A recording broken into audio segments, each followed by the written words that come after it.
It's on. There we are. Thanks very much. Thank you very much for being invited to the festival. I was particularly pleased to be asked to introduce Damir's keynote speech.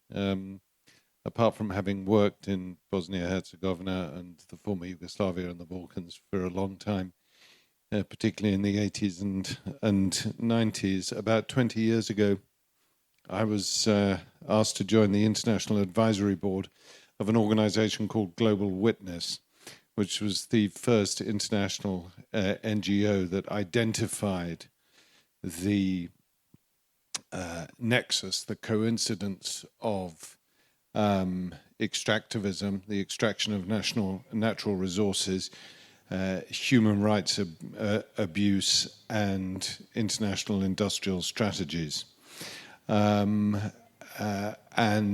as the impact of human-made climate change become ever more obvious to us, and the need for the green transformation, I also became yet more interested in the issue of critical raw materials and the extraction of critical raw materials, the geopolitical implications of critical raw materials, and the work that Damir has been doing in Bosnia and Herzegovina is particularly instructive, I think. And before I introduce his talk, I'd like to alert you to one of his pieces, which I recently read in advance of this festival, Waste Colonialism in Bosnia and Herzegovina,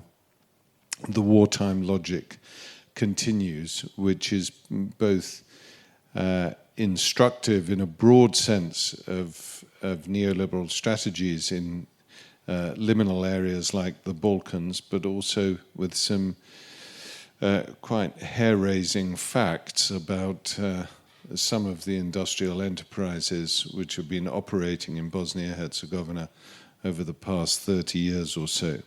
So Damir is a professor at the University of Tuzla. He's also a literary and cultural theorist and psychoanalyst in training, very Renaissance, I must say, working at the intersection of academia, activism, and art. And his work has focused on how international peace building and transitional justice mechanisms have created very specific political, social, and environmental conditions in Bosnia and Herzegovina and elsewhere. He's worked as a visiting professor and fellow at Berkeley and at the De Montfort University in Leicester, as well as, and this I didn't know, the KTH Royal Institute of Technology in Stockholm in 2019. So I think it's very important what RedSet is doing here. I first came across RedSet in 2020 during the pandemic when I was bored at home and flicking through YouTube. And I've been a fan of RedSet ever since. So thank you very much to Philip for organizing this.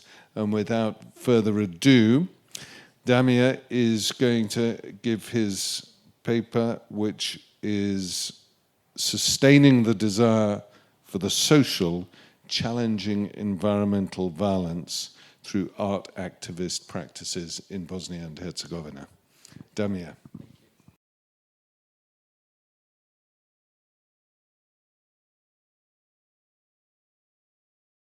Hope you can hear me. Okay, right.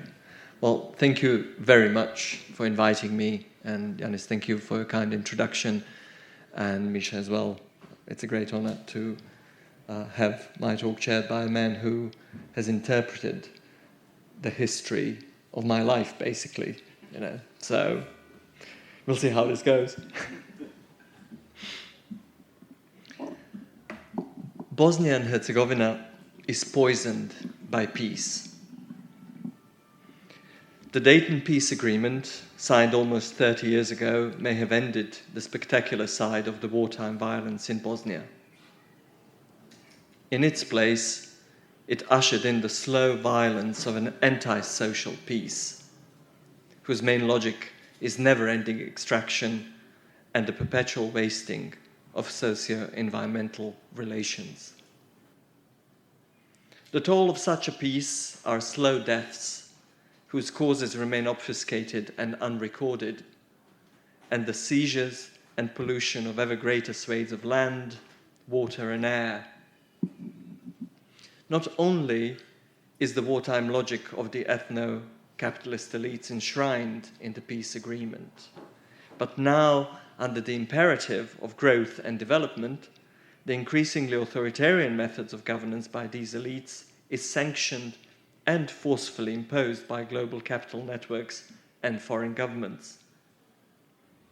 The destitution implied in the mantra of growth and development has long been known, and Bosnia is no isolated case from the global extractivist networks. What is specific to Bosnia and Herzegovina, however, is that such violent extraction is framed as peace, to which is appended a threat that if an injustice of peace is challenged, a new war can always erupt. So, under such threat, how do you stand up to and challenge an antisocial peace? On 23rd of May, 2024, a few weeks ago, the United Nations General Assembly adopted a resolution on the genocide in Srebrenica, marking 11th of July as the International Day of Reflection and Commemoration of the 1995 genocide in Srebrenica, to be observed annually. Those well-versed and still interested, I would say, in the politics and cultures of the republics that once comprised Yugoslavia will have followed the heated discussion in the media for or against the resolution with great interest. Many will have observed the spectacle orchestrated by the President of Serbia, Aleksandar Vučić, and the President of the entity of Bosnia and Herzegovina, Republika Srpska, Milorad Dodik, in conjunction with the Serbian Orthodox Church. Just days before the UN General Assembly session, they received the blessing from the Patriarch of the Church to endure, as they said, the battle against the adoption of the resolution. The ensuing choreography went beyond reality show proportions. In the UN, President Vučić agonizingly clutched and kissed the Serbian flag as the voting continued, while in Belgrade, Serbian government members sat neatly in a room, each draped in the Serbian flag, watching the live stream of the voting. This surreal image, I'm certain, will contribute to the pool of long-lasting memes. Like any excessive performance, the purpose was to dazzle and obscure by offering too much. This is not just the tale of two cities, New York and Belgrade, nor the Manichaean struggle for or against. It is also the story of a third city, Banja Luka, and the story of silence. As the voting went on in New York, that very same day, another vote took place in the National Assembly of Republika Srpska in Banja Luka. Rado Savić, the mayor of the small municipality of Lopare in northeast Bosnia, waited for days to read to the assembly representatives the text of a civic initiative and declaration requesting a ban on lithium mining in Lopare. The declaration was a plea from the people living in Lopare for the protection of their city and their mountain against the ruthless extraction of lithium, which is bound to make Lopare and the surrounding area uninhabitable. Silence ruled that day in the assembly. Over 2/3 of the assembly representatives present decided not to vote, either for or against the proposed declaration, thus de facto rejecting it and deciding not to hear the plea of the people of Lopere.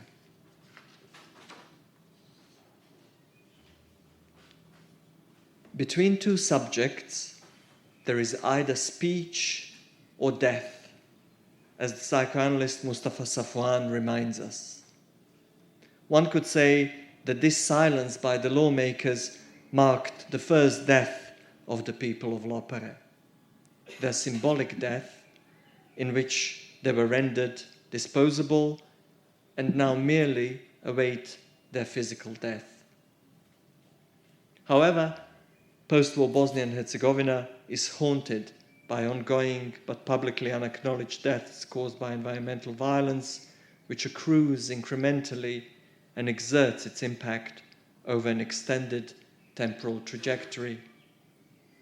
The deadly manifestations of this violence are evidenced through landmines, abandoned or concealed toxic waste resulting from the ruthless privatization of factories, and indiscriminate pollution perpetrated by international corporations whose crimes are condoned by local ethnic authoritarian elites.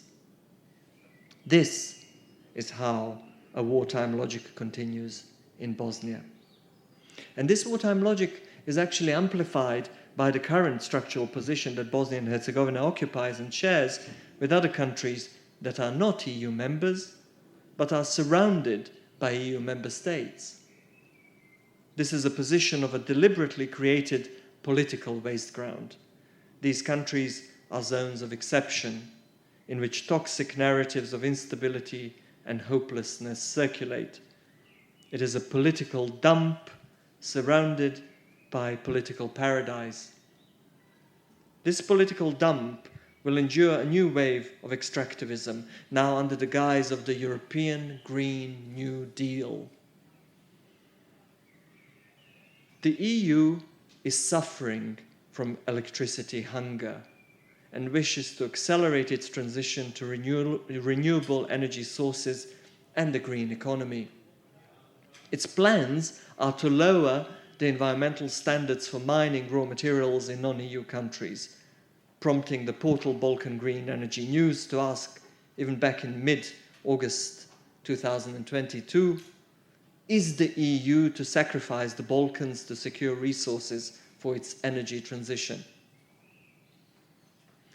Citizens of Bosnia and Herzegovina actually need look no further than Serbia to see how the sacrificial logic operates. The Jadar Valley lithium mining project in Serbia, or the famous Rio Tinto, although massively opposed by the local population and environmental activists, will still go on, as the EU Commission signed a letter of intent with Serbia to start a so-called strategic partnership in the areas of critical raw materials, including lithium. Through its Critical Raw Materials Act, the EU has aggressively positioned itself to extracting metals and rare earths with fast-track approvals of projects with unclean technologies and dubious investments. This prompted activists from Spain, Portugal, Chile, and the Balkans to start a petition against big mining. Among other things, the petition outlines how the EU, through its fast-tracking of critical raw materials projects, will allow human rights violations, breaches of local laws, and community expropriations. Now, when contextualized within how the EU aims to establish, quote, institutional partnership aimed at strengthening the industrial strategy in line with the European Green Deal 2020, and at the same time strengthening supply chains, as revealed by the Austrian daily Der Standard, it is actually clear who in this arrangement will do the supplying and who the chaining. One thing is certain, people in Bosnia and Herzegovina are both aware of and anxious about being, again, the losers of transition, this time into green capitalism. But this green capitalism is actually more like gore capitalism to recall the term developed by the Latin American feminist philosopher Sac Valencia. I propose that Bosnia and Herzegovina, situated within the European peripheral south, already embodies this Gore capitalism, which will only be amplified as the shocks of the new transition pick up pace. According to Valencia, this form of capitalism is characterized by colonialism, classism and racism, necropolitical masculinity, economic and existential precariousness of the population, a delirious embrace of neoliberal ideas, and the spectralization of reality through the propagation of fake news. And all these aspects are destructively present in Bosnia today.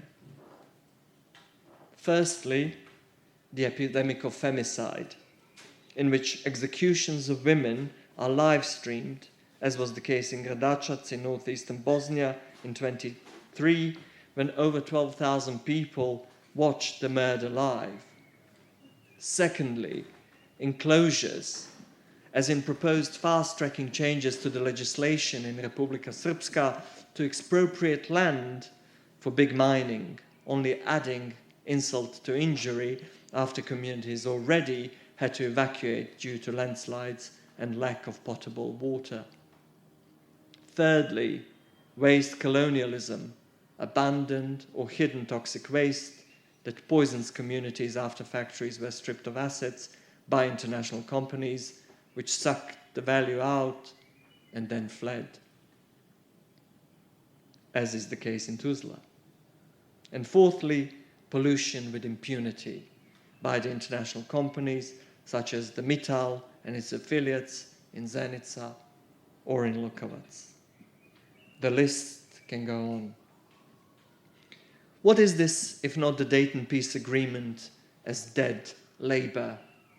Just like the surviving victims of wartime violence are harnessed to work for ethnic elites 24 hours a day, in the severing of social ties through the anonymity of victimhood, so are the sacrificed bodies poisoned by toxicity, both chemical and symbolic, and wrung through extractivism, made to work 24 hours a day, but now as filters, as living filters of polluting capital, all the while suffering the anonymity of depoliticized environmental violence.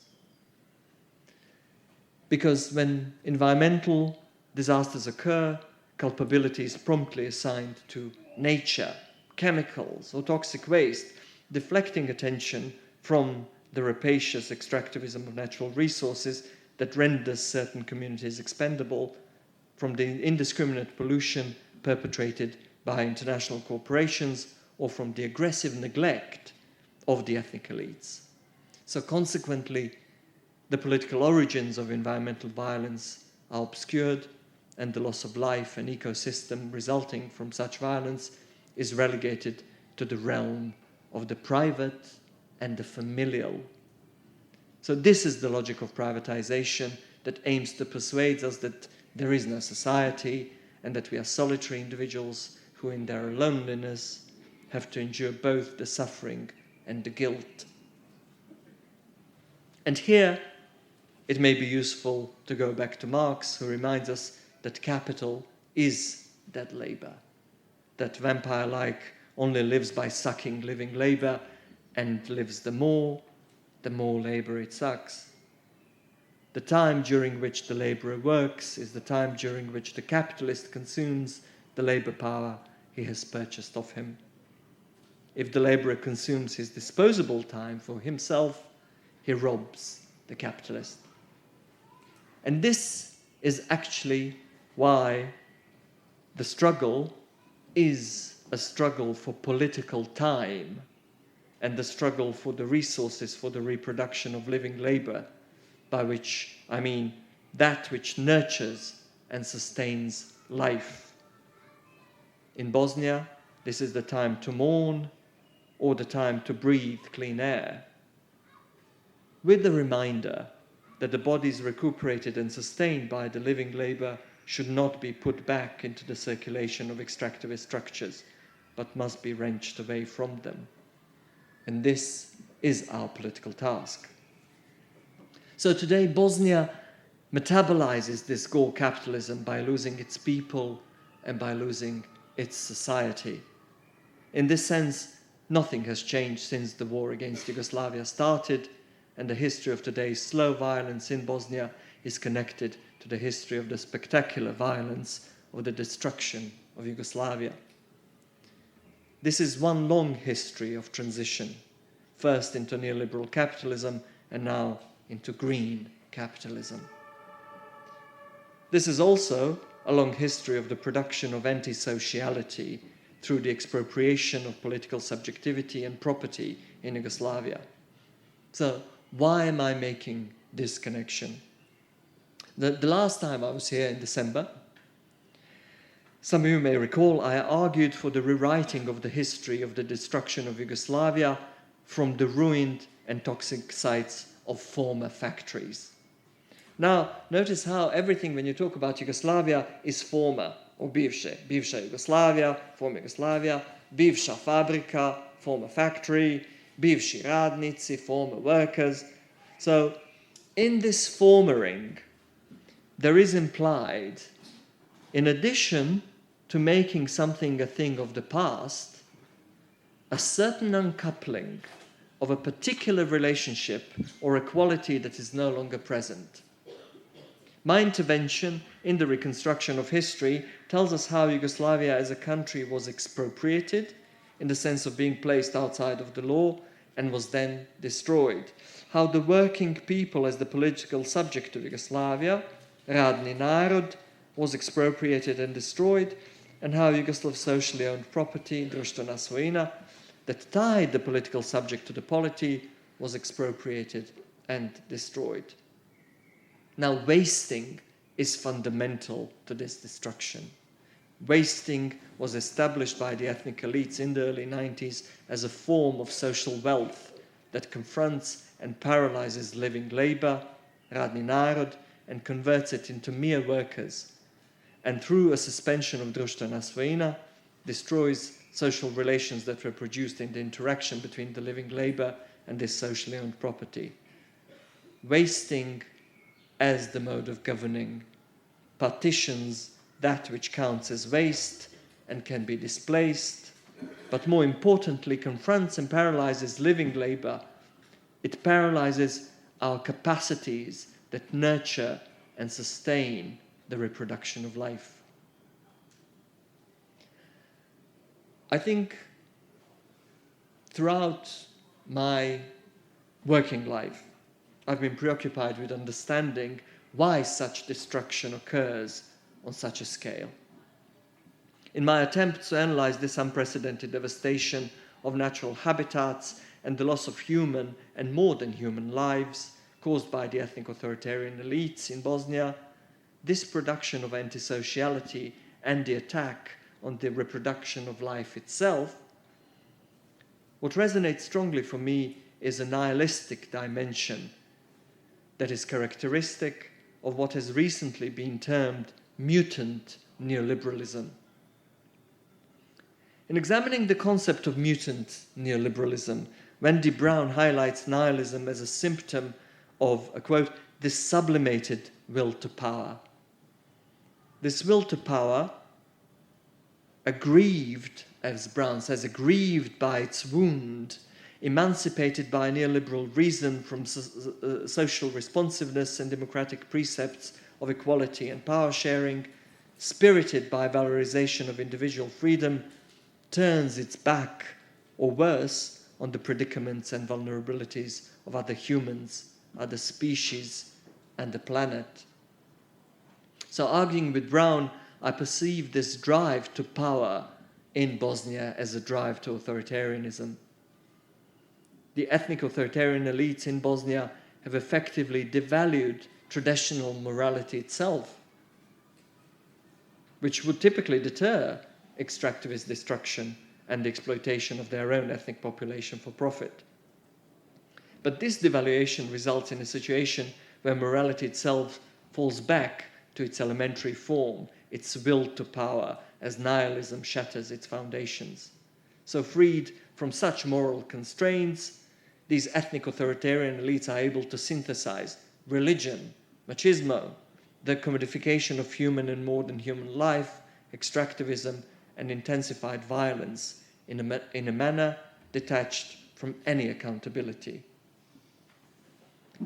Now, in my exploration of the antisociality that is constitutive of capitalism, I draw and work with the ideas of the theorist Samo Tomšić, who goes back to combining Marx and Freud, and Lacan for that matter. In The Logic of Capital, Marx detects an active indifference of economic processes to the reproduction of life. The only life that matters in the system is the life of economic abstractions. So capital, therefore, is inherently antisocial. So by actively striving to destroy living bodies, sever social ties, and destabilize environmental systems, it undermines the ontological, planetary, the epistemological, knowledge, and the political labor conditions of sociality. And Freud, too, engages with these ideas through the notion of the drive, Trieb, right, and proposes several names to pinpoint this antisocial dimension of the drive. Called the death drive, the drive of aggressiveness. Now, with Marx and Freud, Tomšić argues that they both offer a similar diagnosis. We live in a system that can be described as organized antisociality. So this system actively dismantles the bonds that hold society and subjectivity together, extracting from them an equally antisocial surplus. Now, these are surplus populations, as Marx claimed, where capitalism progressively transforms humanity into a redundant form of life. But Tomšić also works with Wendy Brown's analysis of what I've just discussed as the power aggrieved by its wound, which is ressentiment as essential for understanding politics today. So for both Tomšić and Brown, ressentiment is a key systemic affect of capitalism, and through which difference is effectively invested with toxicity. So this toxification of difference marks social being with mutual hostility. While social being signifies being with and being in common, ressentiment marks the antisocial subversion into being against, aligning with the capitalist striving for the total privatization of the social and the common. And all the while, ressentiment functions to obfuscate the reasons for one's suffering, and the suffering gets deflected to particular social groups, usually women or LGBTIQ+. So some of you who were in Belgrade a few years back during Pride, there was a wonderful graffiti that says, ne jebu vas pederi, nego kapitalizam. So gays don't fuck you, capitalism does. Therefore, privatization of politics leads to the expropriation of political subjects, of their bodies, lives, and the frameworks that provide them with conditions for the reproduction of life. So the privatization or expropriation of political subjects, something which resonates strongly with me in my discussion of the expropriation of Yugoslavia, expropriation of Radni Narod, and expropriation of društvena svojina. But Tomšić actually adds another twist in his analysis when it comes to the privatization of politics. He says, the privatization of politics indeed becomes manifest as the expropriating of human beings of sociality as such, and the enthroning of capital as the subject of politics. By accomplishing the subversion of the relations between the political and the economic, neoliberal orthodoxy not only demands that the economic be exempted from the collective management, transformation, revision, or control. What is more, the economic doxa insists that only by unleashing the antisocial tendencies of the socioeconomic system and of effective life, we can guarantee the so-called continuous economic growth, which is actually growth for the sake of growth. So this self-valorization of capital finally becomes the sole legitimate activity in the socioeconomic sphere, according to Tomšić. So privatization as an expropriation of sociality as such installs capitalist antisociality as the organization of aggressiveness into an economic system. So this system constantly extracts surplus value through yet another tightening of the belt, right? Which is very often imposed violently. So the bodies injured in this production of antisociality are a symptom of this production, both as an index of neoliberalism, multiple attacks on democratic institutions and people's lives, and also as an index of what neoliberalism is most determined to destroy, the desire for the social.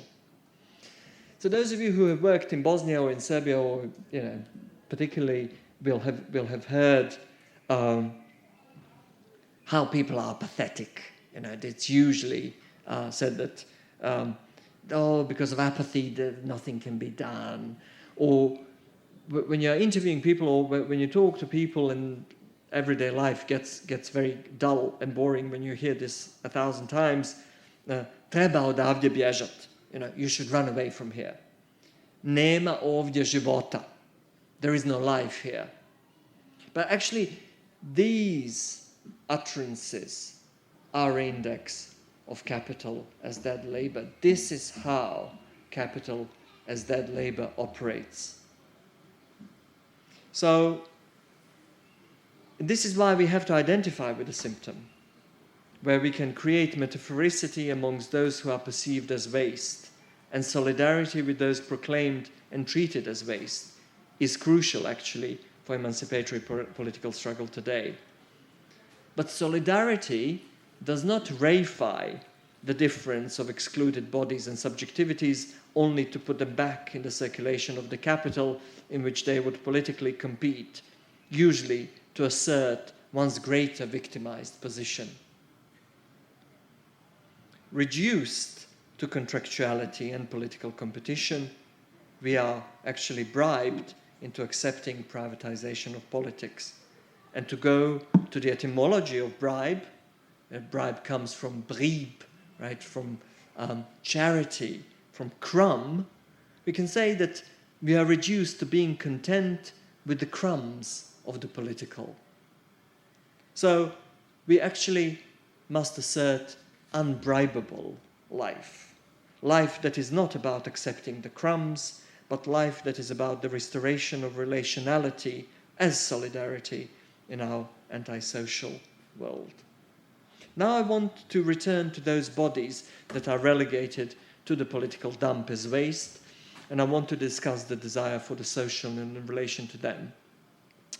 I have actually prepared a couple of slides, and later on I will discuss these excerpts from the graphic novel and some of the printed copies you have there in the back. So what you can see here is just the beginning of the title page of the graphic novel on the former chlorine alkaline complex HAC, and the novel is entitled The Iron Beasts. So my work actually stems from my desire to establish connections between historical and contemporary social struggles, both as anti-colonial and as anti-fascist. Specifically, I strive to initiate and sustain an intergenerational transfer of signifiers, affirmative, affects, proximity, and companionship that challenge the violent antisociality which has depleted and torn apart our communities and cost us human lives. So in the past 5 years, I have experimented with various media, and in particular with graphic novels. Actually, there are many reasons for this. I wanted to make visible that which is invisible. I mean, for many years, I worked with the International Commission on Missing Persons, particularly on the location of hidden mass graves. And this work actually led me to work on hidden toxic wastes, in which I perceived the same logic of the hiding of the crime as hiding dead bodies. So working with this, how do you make visible that which is invisible? Or how do you make visible things that you cannot convey, like what counts as political labor? I also wanted to work with images. In our world, that is besieged by the images of aestheticized violence. And I firmly believe that our political struggle is also a struggle over images in our increasingly post-lexical world. And two figures stand for me. One is the worker, the other one is the whistleblower. As these symptomatic bodies relegated as waste, that stand out for me, and I included their stories in the graphic novels. This I Am Beast novel, and just the new one that we've completed a couple of weeks ago, entitled The Whistleblower. So the worker.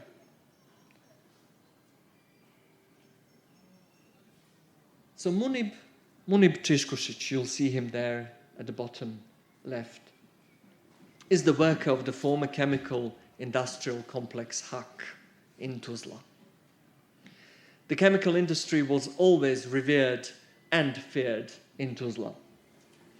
There's an urban legend from the 80s that Japanese engineers visiting HAK said, "Oh, this is a very good factory, but you just built it too close to Belgrade." So immediately after the war, just like with the other industries, due to indebtedness and lack of investment, HAK was in crisis. In 2006, the Polish company Organica bought one part of HAK, and already by 2007, it had started laying off workers. Workers remember how Organica threatened any worker to form unions with instant dismissal. So the corporate subterfuge that Organica carried out involved reneging on the promise to double production, firing the workers and starting to dismantle the production plant and selling it as scrap metal. Organica stripped HAK of assets, leaving 47 tons of carcinogenic and highly flammable propylene dioxide, 130 unprotected barrels of mercury, and unknown quantities of carcinogenic TDI that actually counts in the thousands of tons. So Munib here recounts how a massive fire in the factory resulted from the absence of investments in safety equipment. Unlike the position of the factory in socialism, when the factory was a de facto, as workers would say, second home, in the post-war period now, workers are no longer shielded or protected by the factory. Rather, the factory has become hazardous. And in the frame that comments on the absence of investments in safety equipment, the factory is depicted as gaping jaws with sharp teeth here, from which saliva drips. From the perspective of these open jaws, workers are seen lined up. However, the factory is also depicted with holes in its metal flesh, having been picked by vultures. But despite being owed 20 or 30 monthly salaries, workers kept going to the factory to work. Their labor is now reduced to a pure sacrificial dimension of care, which is also existed during socialism, but undergoes a transformation in the post-war period. For what are the workers ready to sacrifice themselves in a privatized factory that is no longer theirs? With wasting now introduced as an organizing principle of relationality in the privatized factory, workers are forced also to identify with the neglect and destruction of the factory. As a form of resistance to this forced identification, this voluntary dying, some workers absorb privatization blows to the factory with their bodies. This is what I call žrtvenički rad, or sacrificial labor, as opposed to the collective labor in socialism, which is called udarnički rad, right, like shop work. And this sacrificial work serves the interests of capital, on behalf of which the factory is actually destroyed. So the sacrificed worker cannot mourn the loss of the factory through protest against privatization, and these protests are very often banned. Due to such pressures, some of these workers die, literally succumbing to nervous system failures, strokes, and heart failures. heart attacks. So privatization actually manifests itself as the execution of the workers. In the next slide, you will see a worker is on fire.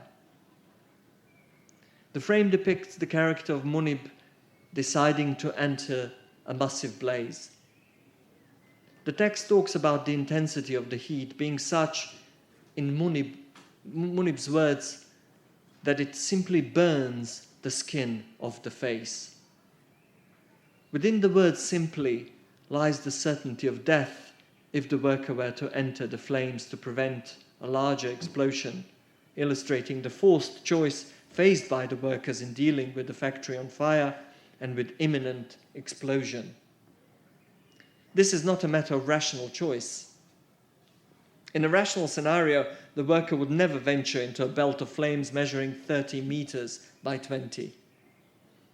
Juxtaposed to the image of the worker's face on fire, in the same frame is the image of some workers running away from the factory. But aware that the choice between the factory and life is essentially illusory, because opting for life, i.e. attempting to flee the factory, only ensures potential loss in a larger explosion, worker assumes the ethical position of caring for both the factory and the city.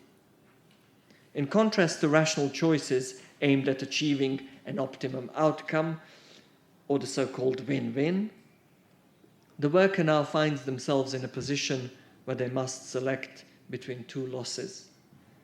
So the interval between these losses, the life of the worker or the life of the city, aligns with the interval between the two deaths of the worker, their symbolic death and the transformation from radni narod to just a waged laborer, and their physical death.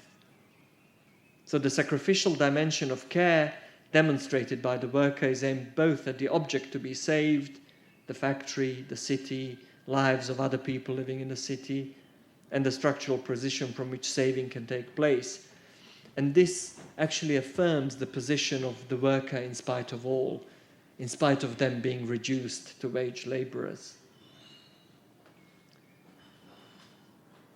This is the new graphic novel entitled Zviždačica, or The Whistleblower. So on March 9, 2019, a fire erupted in the privatized Energetika building within the former Instill pulp and paper mill complex in Banja Luka. During the incident, carcinogenic oil containing polychlorinated biphenyls, those notorious PCBs, leaked into the ground. Now, what is characteristic about PCBs is that they accumulate in the body, they move easily through the food chain, and they cause genetic mutations.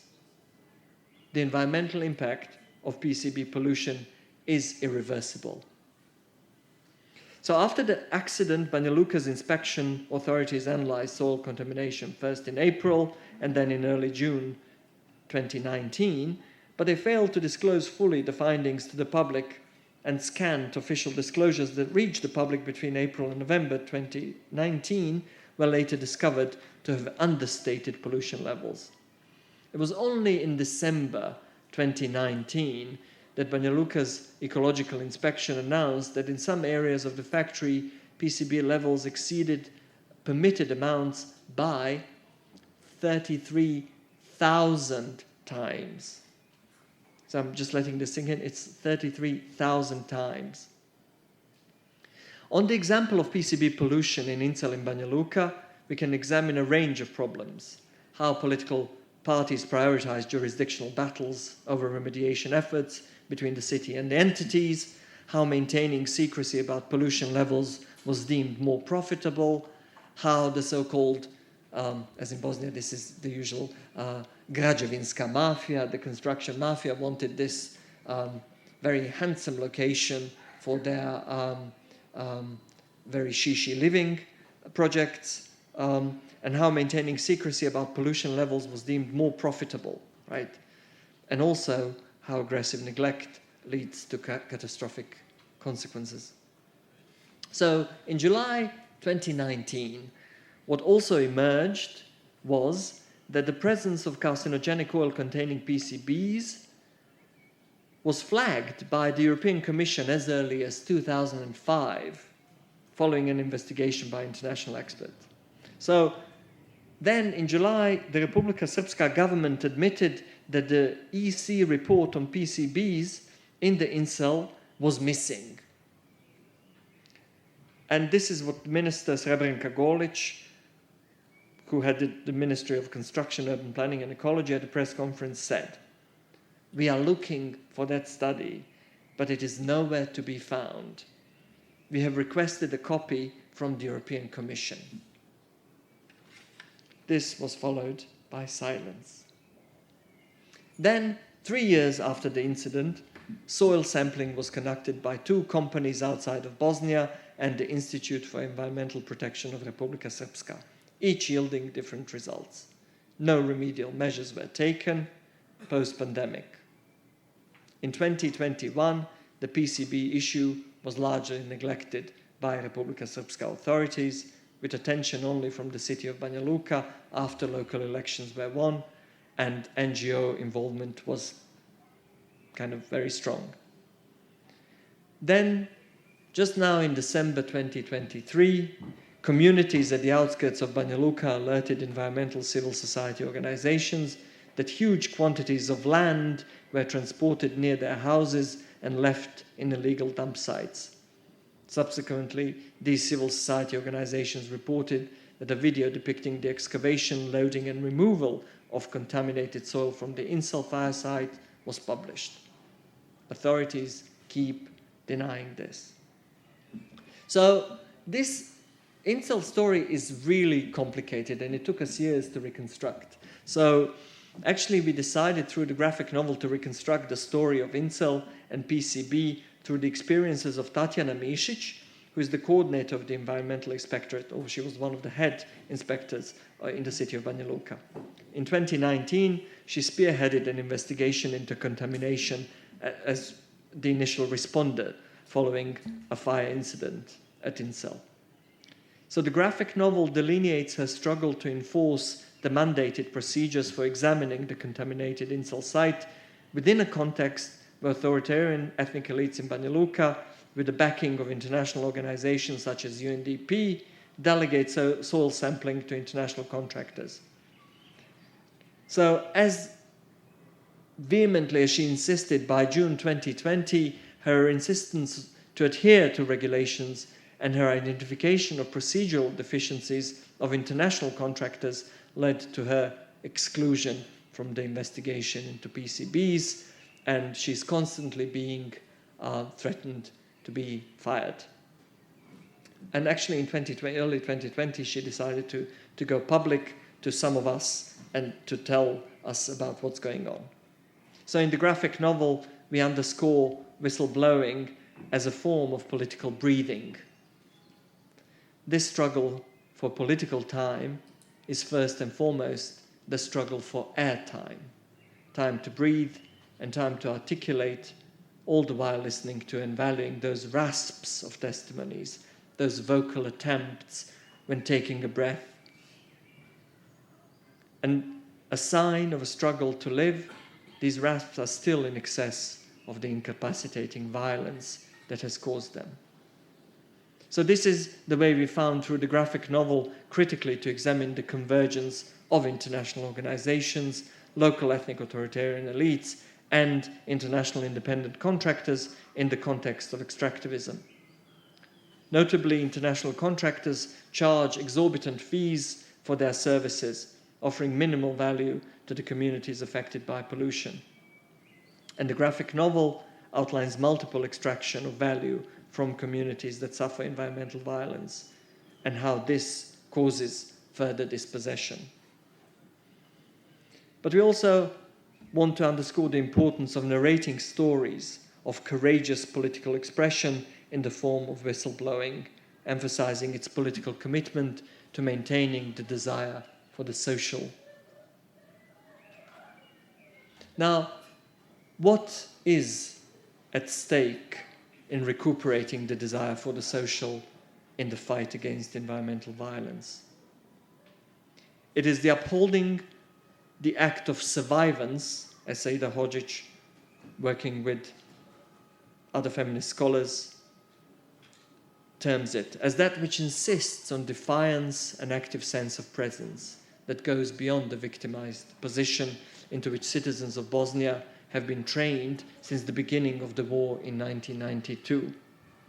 The act of survivance is best exemplified by the courageous women of the village of Kruščica, situated near Vitez in Bosnia, who stood up against the construction of 2 mini hydropower plants, a development that posed a threat to the river Kruščica and its natural ecosystems. These women said, "Our rivers connect us." Not only does this reflect an awareness of interconnection through shared natural habitat, but actually underscores a form of interconnection that transcends identity politics, upon which ethnic authoritarian elites often rely.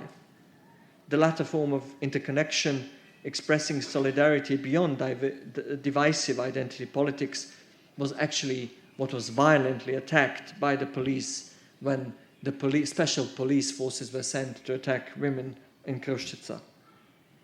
So in practical terms, what transpires is not merely an expression of anger, but an organized, politically productive, and emancipatory anger that advocates for the concept and practice of social well-being and care for all. This emancipatory struggle faces suppression, concealment, devaluation, and avoidance of discussion both locally and on wider scales, regionally and internationally.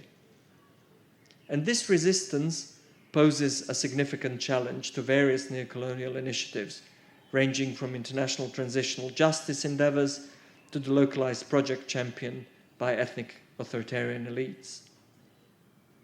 Now, in these neocolonial scenarios, the women of Kruščica would become sacrificial figures. The river would succumb to destruction, and the village would in return receive a monument and a day of commemoration. Presently, this epitomizes the current state of affairs in Bosnia.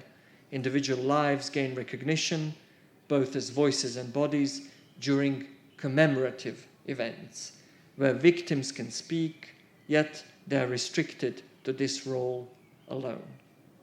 Violently, lives are either sacrificed or rivers are extracted, subsequently leading surviving community members into prolonged, decade-spanning efforts to seek redress through legal channels.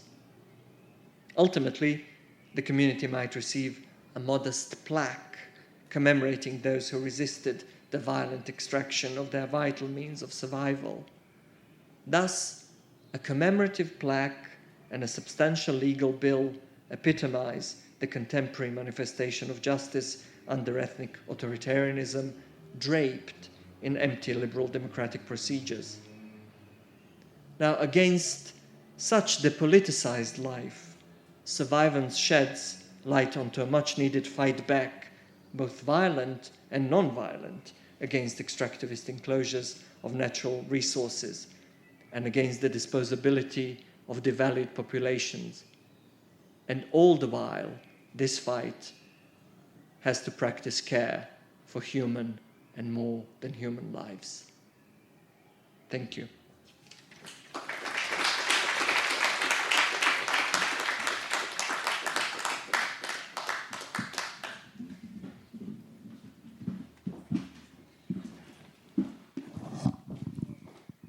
Damir, thank you. Before I throw it open for discussion, a couple of questions. So you're seeing in some big producer countries significant pushbacks against a repetition of neo-colonialist models in extractivism. So Indonesia, for example, has basically put a state monopoly on the export of nickel. Chile has nationalized its two largest lithium producers. And you could even argue that Aleksandar Vučić in Serbia is using the resource of the Jadar lithium as a way of extracting concessions politically from the West in particular. So the examples that you use in Bosnia and Herzegovina, of course in Republika Srpska,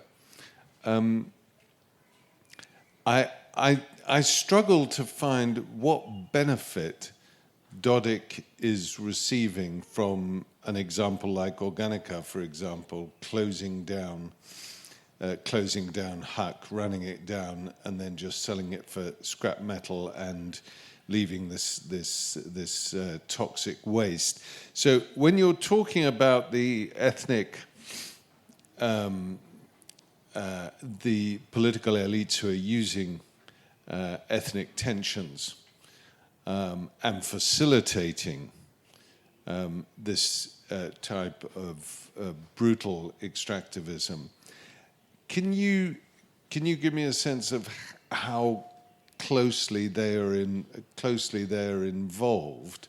Dodik is sort of permanently in debt and is always running off to Moscow to ask for more money from the FSB, so that if he is being manipulated by Organica and Arcelor and so on and so forth, Mittal and so on,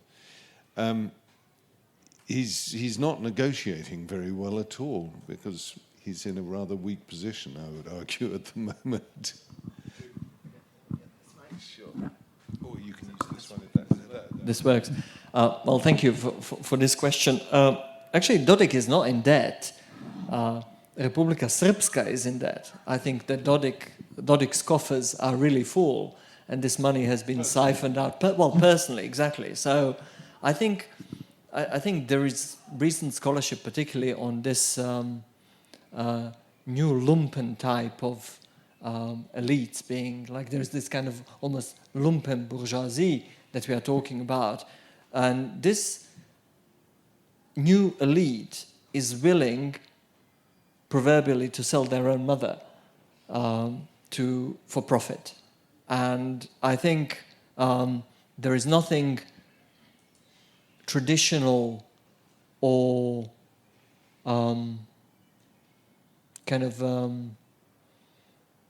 nothing that would signal that they are taking care of their own ethnic group, right? There's nothing, what I'm trying to say, there's nothing despotic about them.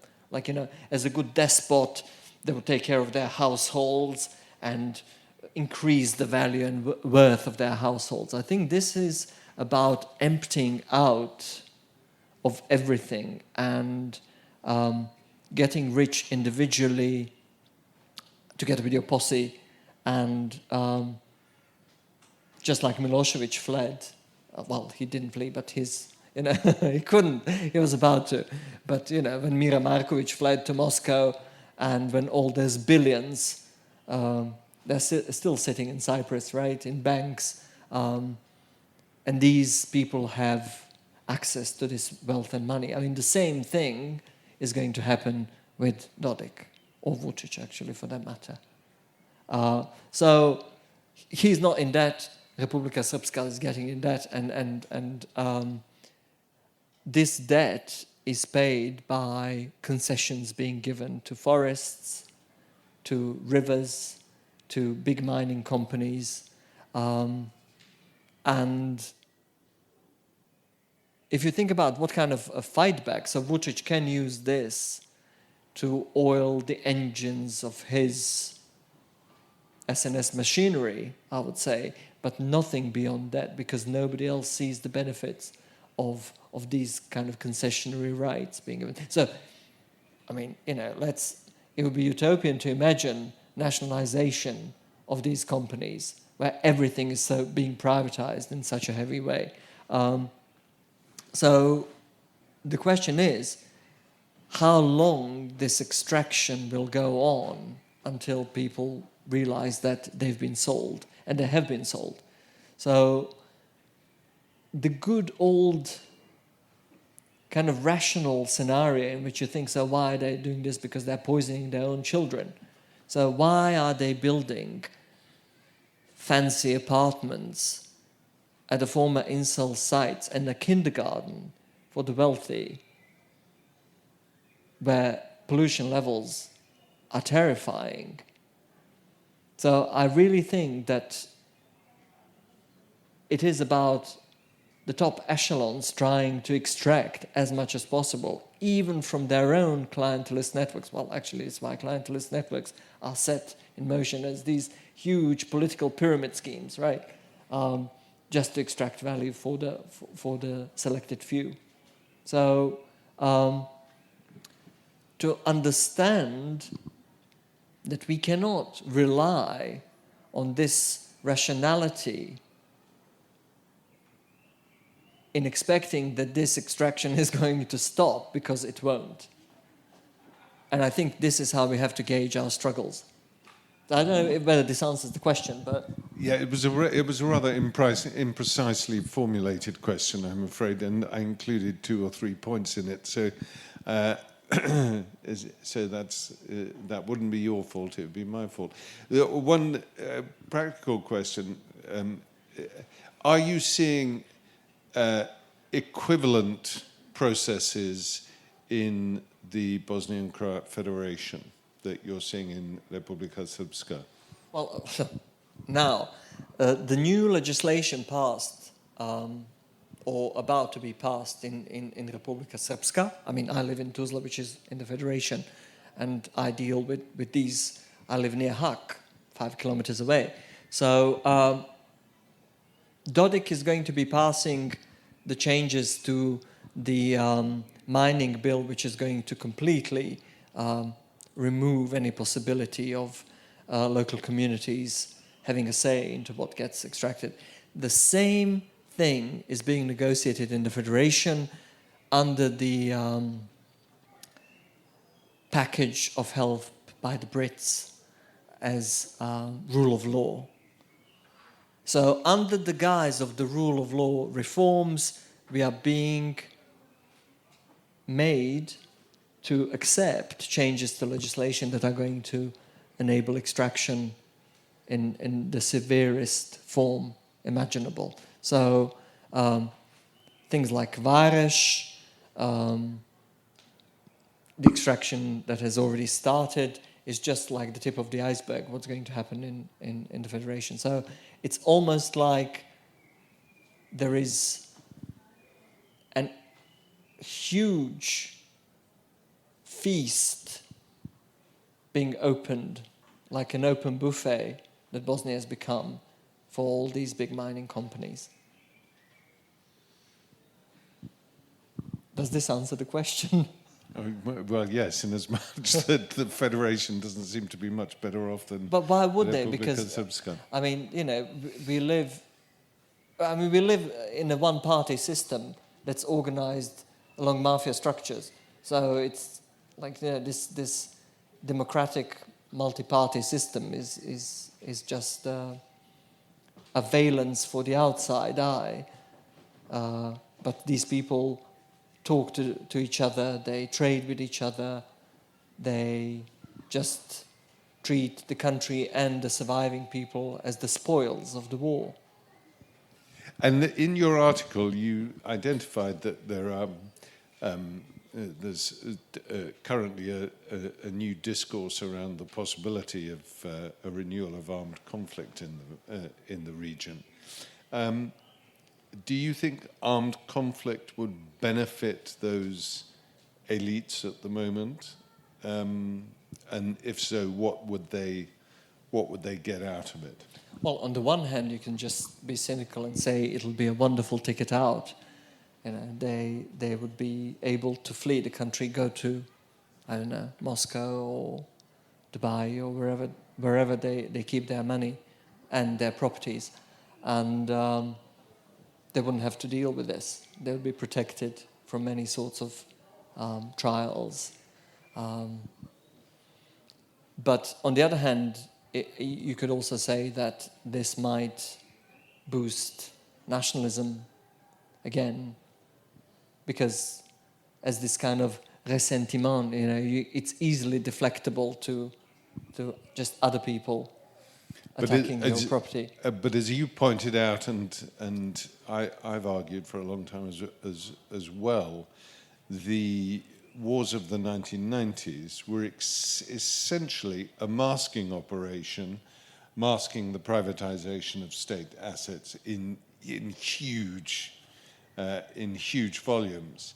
So there's not much left of that to do, if you see what I mean. So it seems to me, apart from your quite reasonable point about people using it as a way of getting out, there's not much left to privatize and to exploit, as far as I can see. Well, I mean, there's a wonderful Bosnian woman poet, Arsenijević, who wrote a poem saying, "Neće biti djece za rat." There won't be any children left for war, right? To fight the war. And deep down, I'd really like to believe that. But I'm also aware and working with young people in Bosnia and in Serbia. I know that we now live with the generations who were born into division, into the possibility, constant possibility of war, and this is the only thing they know and have an experience of. So how do you reach out to these people? I mean, this is our imperative now. How do we communicate another type of sociality to these new generations who only know of larceny, of clientelism, of giving bribes to achieve basic things like to get medical treatment, to get a job, to enroll at university? And I guess their answer is to leave the country. Well, I mean, the imposed answer is to leave the country. I mean, I think they should leave the country, but they should come back. I mean, people should be able to freely move around throughout the EU and go to universities, but not be relegated to the ghetto and be punished, for instance, and be criminalized that they are trying to get into the EU to, I don't know, work or to claim benefits or something like that. All the while, when Germany has just on June the 1st eased the requirements for people to come and work in Germany. So, as of June the 1st, anybody who has any job offer without any knowledge of German will be able to go and work. So, I'm going to throw it open to the floor now.